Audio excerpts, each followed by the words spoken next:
Muy buen día para cada uno de ustedes. Les saluda desde la Ciudad de México su amiga Inés Nicolás. Bienvenidos a este espacio que es del estudio de nuestra lección de escuela sabática. Hoy martes 15 de diciembre del 2015, nuestra lección lleva por título Volver a Egipto.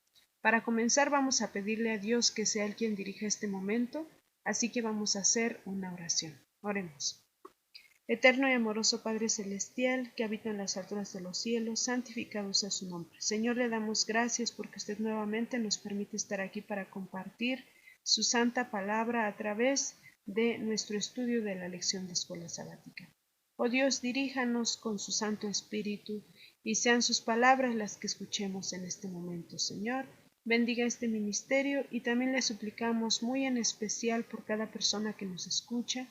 Si alguna de ellas, Padre, tiene alguna aflicción en su corazón, algún problema, alguna dificultad o enfermedad, oh Padre Todopoderoso, suplicamos de su infinito poder y misericordia sobre nosotros para que usted sea quien nos conforte, quien nos ponga la salida a cada problema que tengamos. Gracias por este momento. Quédese pues con nosotros, se lo suplicamos en el nombre de Jesús. Amén. Amén. Bien, estamos en la lección número 12 de esta semana, titulada De vuelta a Egipto. El texto para memorizar lo encontramos en Jeremías 42:5. Dice: Jehová sea entre nosotros testigo de la verdad y de la lealtad, si no hiciéremos conforme a todo aquello por lo cual Jehová tu Dios te enviare a nosotros. Estas palabras sabemos que fueron por parte del pueblo de Joanán, porque ellos querían saber lo que Dios deseaba para el futuro de su pueblo remanente que había quedado después de que Ismael mató a Gedalías. Nosotros ya estudiamos los días anteriores lo que sucedió. No solo mató a Gedalías, sino a algunos caldeos y también a algunos hombres de guerra. Cuando Joanán llega para defender a Gedalías, ya era demasiado tarde. Trató de vengar su muerte, sin embargo sabemos que Ismael escapó. Y bien, nosotros vemos cómo ellos buscan la dirección del Señor. Es la lección que estudiamos el día de ayer. Ellos buscaban la dirección de nuestro Padre Celestial. Recordaron que el único Dios todopoderoso que puede tener claro el futuro para confiar en Él, pues es solo Dios, no hay más. Así que buscaron a su siervo Jeremías, el profeta, y preguntaron, y esas fueron las palabras, las del texto para memorizar que leímos el capítulo 42 el día de ayer, si recuerdan. Y ellos fueron los que buscaron a Jeremías y dijeron que obedecerían lo que Dios les dijera, ya sea bueno o malo. Ellos se comprometían a obedecer la palabra del Señor. Pero para tener un amplio panorama de la respuesta, no solo del pueblo, sino también de Joanán, que en este caso era el que quedó como líder y que los condujo cerca de Belén, porque su intención era entrar a Egipto para protegerse de los babilonios. Así que vamos a leer el capítulo 43 del libro de Jeremías para comprender mejor esta situación. Aconteció que cuando Jeremías acabó de hablar a todo el pueblo todas las palabras de Jehová, Dios de ellos, todas estas palabras por las cuales Jehová Dios de ellos le había enviado a ellos mismos, dijo a Azarías, hijo de Osaías, y Joanán, hijo de Carea. Y todos los varones soberbios dijeron a Jeremías: Mentira dices. ¿No te ha enviado Jehová nuestro Dios para decir: no vayáis a Egipto para morar allí? Sino que Baruc, hijo de Nerías, te incita contra nosotros para entregarnos en manos de los caldeos, para matarnos y hacernos transportar a Babilonia. No obedeció pues Joanán, hijo de Carea, y todos los oficiales de la gente de guerra y todo el pueblo a la voz de Jehová para quedarse en tierra de Judá, sino que tomó Joanán, hijo de Carea, y todos los oficiales de la gente de guerra, a todo el remanente de Judá que se había vuelto de todas las naciones donde había sido echado para morar en tierra de Judá, a hombres y mujeres y niños, a las hijas del rey, y a toda persona que había dejado Nabuzaradán, capitán de la guardia, con Gedalías, hijo de Ahicam, hijo de Safán, y al profeta Jeremías, y a Baruc, hijo de Nerías, y entraron en tierra de Egipto, porque no obedecieron a la voz de Jehová y llegaron hasta Tafnes. Y vino palabra de Jehová a Jeremías en Tafnes, diciendo: Toma con tu mano piedras grandes y cúbrelas de barro en el enladrillado que está a la puerta de la casa de Faraón en Tafnes, a vista de los hombres de Judá. Y diles: Así ha dicho Jehová de los ejércitos, Dios de Israel: He aquí yo enviaré y tomaré a Nabucodonosor, rey de Babilonia, mi siervo, y pondré su trono sobre estas piedras que he escondido, y extenderá su pabellón sobre ellas, y vendrá y asolará la tierra de Egipto, los que a muerte, y los que a cautiverio, y los que a espada, y pondrá fuego a los templos de los dioses de Egipto, y los quemará, y a ellos los llevará cautivos, y limpiará la tierra de Egipto como el pastor limpia su capa, y saldrá de allá en paz. Además, quebrará las estatuas de Bet-Semes, que está en tierra de Egipto, y los templos de los dioses de Egipto quemará con fuego. Palabras del Señor a su siervo el profeta Jeremías, que estas mismas palabras tienen que resonar en nuestra mente y en nuestro corazón el día de hoy. Esta fue la respuesta que dio no solo Johanán, no solo los jóvenes soberbios que estaban al frente.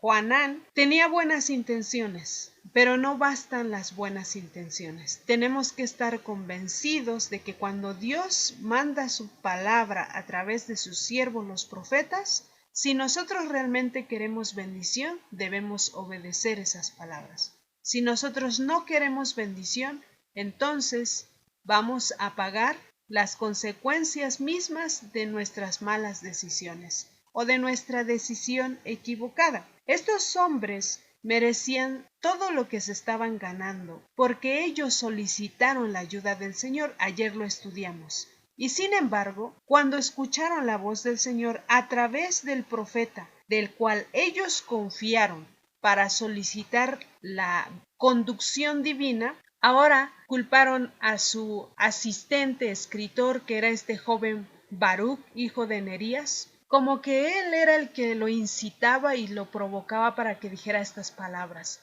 cuando ellos mismos le habían rogado para que Jeremías orara al Señor. Esta historia realmente se vuelve a repetir si nosotros vamos al espíritu de profecía, si nosotros vamos a las Sagradas Escrituras desde el Génesis hasta Jeremías, vemos cómo se repite esta historia. Ahora, no paró en Jeremías. Si nosotros vamos al Nuevo Testamento, vemos como el mismo pueblo del Señor vuelve a repetir la historia y nos hace la advertencia. Y entonces, si nosotros analizamos nuestra vida, probablemente estemos repitiendo la misma historia. Primero, rogamos a los siervos fieles del Señor para solicitar su conducción divina. Y luego, cuando llega la palabra del Señor a nuestra vida, la rechazamos porque no nos gusta lo que Dios quiere cambiar en nuestra vida. Nosotros a veces estamos tan cómodos como estamos viviendo que si viene la palabra de verdad a exhortarnos, nosotros pensaríamos que nos están agrediendo y pensaríamos que no proviene de Dios esa palabra, porque nosotros pensamos conforme a nuestra carne, conforme a nuestra concupiscencia, y el Señor no se mezcla con nuestra mente, no se mezcla con nuestras ideas que salen de nuestro corazón, complaciendo a nuestra carne. Y entonces va a diferir de tal manera que nosotros vamos a rechazar las verdades eternas. Sucede en nuestro tiempo, sucedió en el tiempo de Moisés, cuando Moisés fue utilizado por el Señor para librar a su pueblo y llevarlo por el desierto, para conocer a su Señor Dios Todopoderoso, para presentar ofrenda y adoración al gran Yo Soy. Y entonces, ¿qué pasó? A pesar de que ellos vieron todo lo que Dios había hecho para sacarlos de Egipto, todos los milagros, las plagas que cayeron en Egipto y sobre el faraón y toda la gente, todos los egipcios, para libertar a este pueblo escogido del Señor, no fueron suficientes para creer que ellos estaban bajo la mano de un Dios todopoderoso. Recordamos cuando ellos vieron que Moisés fue a recibir la tabla de los 10 mandamientos y se demoraba, enseguida llamaron a Aarón y le pidieron que le hiciera dioses que fuesen delante de ellos para que los guiaran de regreso a Egipto. Sus intenciones no habían cambiado. Sus intenciones eran sus propios objetivos, buscar su bienestar, algo que les gustara, algo que les hiciera sentir bien a ellos, cómodos y en confort.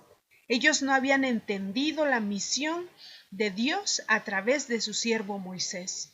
Y es lo mismo que nos sucede ahora. Cuando vamos a la palabra del Señor, todo es bonito y qué bueno es Dios y Dios es milagroso. Pero cuando Dios nos llama y nos dice que el camino en donde vamos está equivocado y que debemos de ir hacia donde Él nos está dirigiendo, entonces decimos, eso no proviene de Dios. Dios no querría eso para nosotros, ¿no? Dios dice que Él nos ama, que Él es misericordioso, que Él nos va a bendecir. Por tal motivo, nosotros vamos a buscar cosas bonitas que suenen a bendición, a misericordia y amor de Dios. Pero si nosotros reflexionamos en la santa palabra del Señor, entenderemos que la voluntad del Señor no es la misma que la voluntad del corazón del hombre. Dios busca nuestro bien para vida eterna.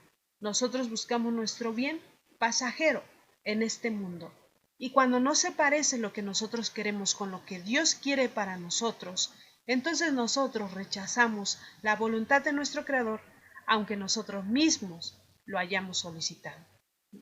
Ellos debían de recordar cuando nuestro Señor les dijo, no tendrás dioses ajenos delante de mí. Sin embargo, ellos, aunque recibieron la tabla de los 10 mandamientos, ellos buscaron sus propios caminos, ¿verdad?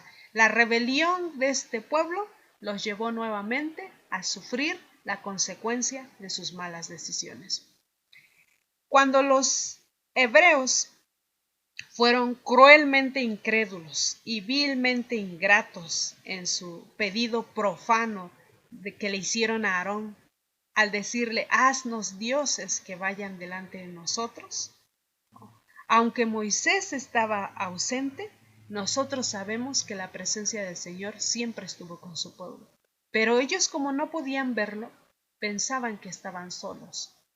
Y Dios estaba con ellos porque no les estaba faltando la comida ni el agua, pero ellos querían saciar otras cosas. Los israelitas nunca fueron abandonados, porque el maná continuó cayendo cada mañana y ellos eran alimentados por mano del Creador del universo. La columna de nube en el día y la columna de fuego durante la noche significaba la presencia viva de nuestro Padre Celestial. ¿Qué buscaban ellos entonces al decir que Aarón les hiciera dioses para que fueran delante de ellos? Vemos aquí la necedad, la soberbia de un pueblo que no está convertido y que no está convencido de que la mano poderosa de su Creador está sobre ellos. Testimonios para la Iglesia, en el tomo 3, en la página 372, dice un párrafo que quiero compartir con ustedes. Dice así: la presencia divina no dependía de la presencia de Moisés, pero al mismo tiempo en que él intercedía ante el Señor en el monte en su favor, ellos se precipitaban para cometer errores vergonzosos, para caer en la transgresión de la ley que les había sido dada tan recientemente en forma grandiosa. Nosotros vemos como ellos no entendieron la misión de nuestro Creador al sacarlos de Egipto. Ellos habían salido físicamente de un lugar en donde habían sido oprimidos como esclavos, pero su corazón nunca abandonó ese lugar donde fueron esclavos. Nosotros podemos salir del mundo físicamente, pero si nuestro corazón no sale del mundo, entonces cometemos el mismo error vergonzoso que cometieron los hebreos en este tiempo. Si nosotros vamos al libro de Hechos y vemos al apóstol Pablo, cómo él instó a sus hermanos a preguntar qué influencia ejercerían sus palabras y hechos sobre los demás, y a no hacer nada, por inocente que fuera en sí mismo, que pareciera sancionar la idolatría u ofender los escrúpulos de los que fueran débiles en la fe. Por eso él decía estas palabras: si pues coméis o bebéis o hacéis otra cosa, hacedlo todo para la gloria de Dios. Sed sin ofensa a judíos y a gentiles y a la iglesia de Dios. Era el mensaje que predicaba Pablo. A veces nosotros utilizamos este texto para justificar un pecado también. Cuando nosotros decimos escrito está, pero nos separamos del Espíritu de Dios y hablamos conforme a la carne, no somos instrumentos de Dios. Realmente estamos siendo instrumentos del enemigo de Dios. Las palabras de amonestación que hizo el apóstol Pablo a la iglesia de Corinto se aplican hasta en nuestro tiempo. Realmente él había comprendido el mensaje de nuestro Señor Jesucristo desde el principio, desde la fundación del mundo, hasta el momento que estaba viviendo y hasta nuestro tiempo. Y creo que aplica mucho más a nuestro tiempo, porque lo que ya pasó, ya pasó. Y si nosotros queremos mejorar en nuestra vida, si nosotros queremos agradar al Señor, debemos de aplicar todas estas lecciones y todas estas palabras de Jeremías, de Éxodo, de Números, de Hechos, de Corintios, toda la palabra desde el Génesis hasta el Apocalipsis, debemos de aplicarla a nuestros días, pero vivir conforme a lo que Dios quiere, no como nuestra mente entiende que quiere Dios. A veces confundimos lo que Dios quiere con lo que nosotros entendimos que Dios quiere de nosotros, ¿verdad? Entonces, ¿por qué? Porque la idolatría que se vivía en ese tiempo y la idolatría que se vivía en el tiempo de Pablo puede ser la misma idolatría que vivimos en nuestros días. El apóstol Pablo no se refería solamente a la adoración de ídolos que nosotros podemos tocar, sino también se refería al servicio propio, al amor a la comodidad, al amor a la complacencia personal, a la complacencia de los apetitos y pasiones personales. Por eso él decía: si pues coméis o bebéis o hacéis otra cosa, hacedlo todo para la gloria de Dios. Todo, todo, y cuando dice todo, es todo. Entonces, dice Hechos de los Apóstoles en la página 255. Una mera profesión de fe en Cristo, un jactancioso conocimiento de la verdad, no hace cristiano a un hombre. Una religión que trata solamente de agradar a los ojos, a los oídos o al gusto, o que sanciona la complacencia propia, no es la religión de Cristo. Es que nosotros debemos de entender que cuando amamos al Señor, no tenemos que buscar textos de la Biblia, textos del Espíritu de profecía, para justificar nuestras malas acciones, porque entonces caeríamos en lo mismo que cayó el remanente de Judá, cuando le pide a Jeremías que busque la conducción divina y ellos mismos la rechazan. Entonces, ¿cuál era el sentido o cuál era el propósito de estos hombres? El profeta decidió seguir a ese débil residuo, que eran los pobres del país, de Jerusalén y de Judá. Y los caldeos, pues fueron los que dejaron que ellos fueran viñadores y labradores en las tierras, que fueran libres, debían de vivir bajo el decreto del rey de Babilonia, pero Dios estaba con ellos para que los dirigiera. Toda esta gente, después de pasar por muchas pruebas, se dejó finalmente persuadir por estos jóvenes que mencionamos en el capítulo 43 de Jeremías, Joanán, Azarías y los varones soberbios que se mencionan aquí, se dejaron guiar por ellos y entraron a Egipto. Pero nosotros, al leer este capítulo, entendemos lo que sucedió. Éxodo capítulo 16, verso 3 dice: y les decían los hijos de Israel: ojalá hubiéramos muerto por mano de Jehová en la tierra de Egipto, cuando nos sentábamos a las ollas de carne, cuando comíamos pan hasta saciarnos, pues nos habéis sacado a este desierto para matar de hambre a toda esta multitud. Este era el reclamo que hacía el pueblo hebreo a Moisés y Aarón. Todo Israel estaba en contra de ellos, como si ellos estuvieran causándole un daño. Cuando nosotros leemos esto, podemos ver la necedad del corazón de estos hombres, de este pueblo. Pero si ellos miraran nuestro tiempo, verían la necedad que existe en nuestro corazón también.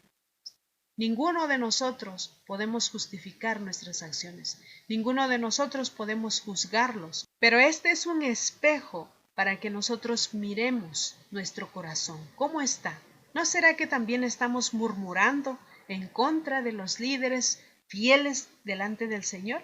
Y estamos siguiendo a los líderes que nos hacen ídolos para regresar a Egipto. Ellos dicen que preferían morir por manos de Jehová en Egipto. Preferían eso a olvidarse de las ollas de carne y del pan que los saciaba en un lugar en donde ellos eran esclavos. Y pensaban que ese Dios todopoderoso que les daba maná, que les daba agua, que los cuidaba durante la noche y durante el día, con la columna de fuego y la nube, ese Dios los iba a dejar morir. Y muchas veces nosotros pensamos así también. El Señor desea que nosotros no pensemos nuevamente así.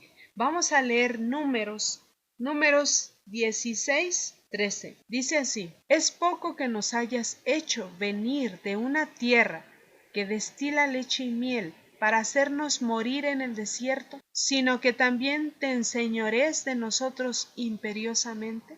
Y seguían los reclamos. Entonces vemos que a pesar de que pasó el tiempo, desde Éxodo hasta Números, vemos cómo el pueblo sigue pensando que los sacaron de mejores lugares y los llevaron para sufrir, ¿verdad? El corazón de ellos estaba tan acostumbrado a una vida de esclavitud. No importaba, cuando ellos conocieron la libertad, extrañaron su esclavitud. A nosotros nos pasa lo mismo en nuestros días. No queremos abandonar lo que el mundo nos ofrece.